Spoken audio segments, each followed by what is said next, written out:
Let's have more on that breaking news story now. Literally, news has broken while I've been on air, which is only for about 5 minutes. So this is just recently broken news. Our correspondent, Oliver Whitfield-Mircic, who's at New Broadcasting House in central London, knows more about this new unfolding in this extraordinary story. Ollie, good afternoon to you. This is literally just broken, this new development. So could you just talk us through it, please? Yes, that's right, Vanessa. Just when we thought the story might finally be moving potentially towards a more comfortable stage for the BBC, the Director General putting across his defence of the handling of the complaints procedure, the allegations that were put to the BBC. Now a new allegation has emerged, this one reported by BBC News, in which a man who at the time who's in his early 20s had spoken to the BBC presenter, who remains unnamed, on a dating website.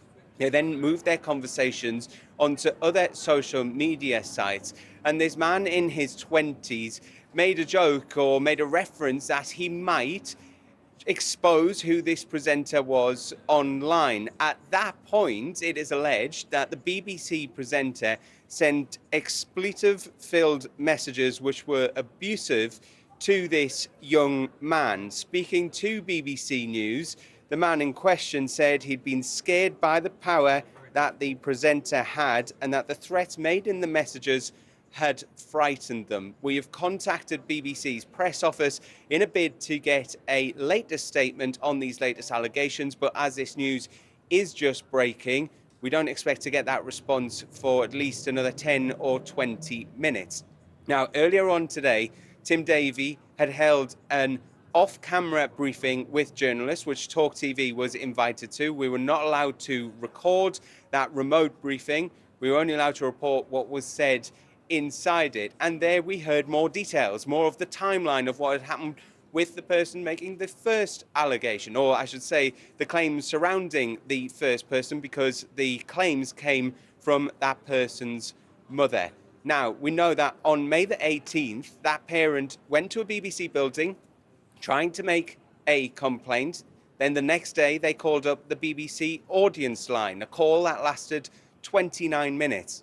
That was then escalated to the BBC's corporate investigations team, who classed it as a very serious complaint, but the BBC says at that point there was no evidence of criminality.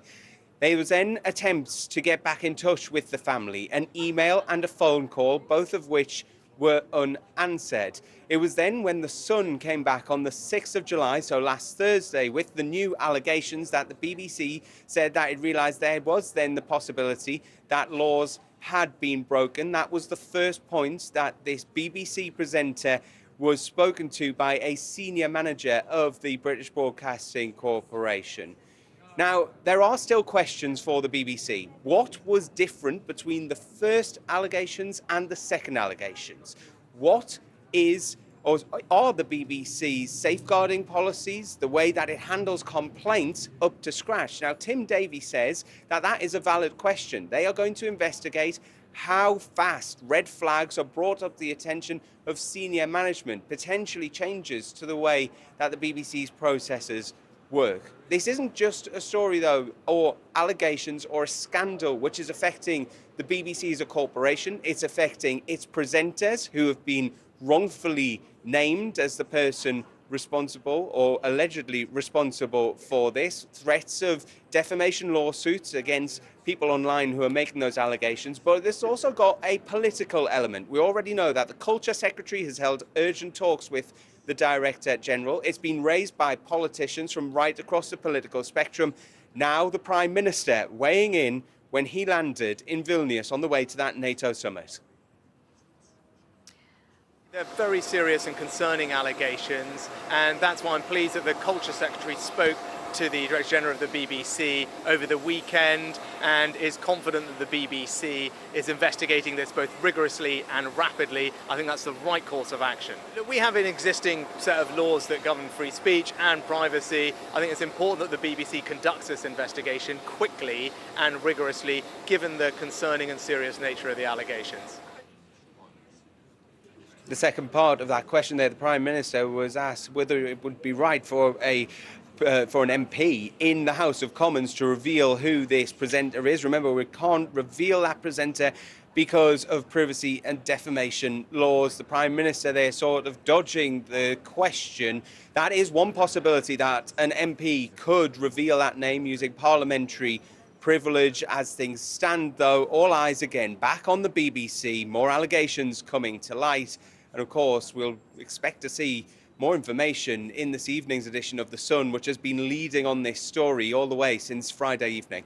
And Oliver, for clarification purposes, we heard the Director General of the BBC, Tim Davies, say there, we need to let the police do their work. But is it clear whether or not the police are launching an inquiry into this? Because yesterday they seemed to be hanging fire, didn't they, and saying we are almost holding an inquiry into whether to hold an inquiry. We're looking to investigate whether we investigate. So has that moved on? Are the police now investigating? Is it fair and right for the BBC to say, let the police do their job? Well, the BBC says it was approached by the Metropolitan Police and it was asked to drop its investigation or to pause its investigation while the police carry out their inquiries. Earlier on, we were told that Metropolitan Police was going to be issuing a press statement, but it really didn't amount to much. It pretty much repeated what we'd heard from the Director General, Tim Davies, earlier on. It looks like the police now are going to carry out their own assessment before they decide whether they carry out their own investigation. I imagine that will mean that they'll be asking the BBC for all of the material that they've got, the dossier that was handed over by the first young person's family, the 29-minute call which was made to the BBC audience telephone line, all of the information potentially from The Sun. But at this stage, there is no formal investigation that has been launched. The police, though, say that they are looking into whether they will launch one in the future. Oliver, thank you very much.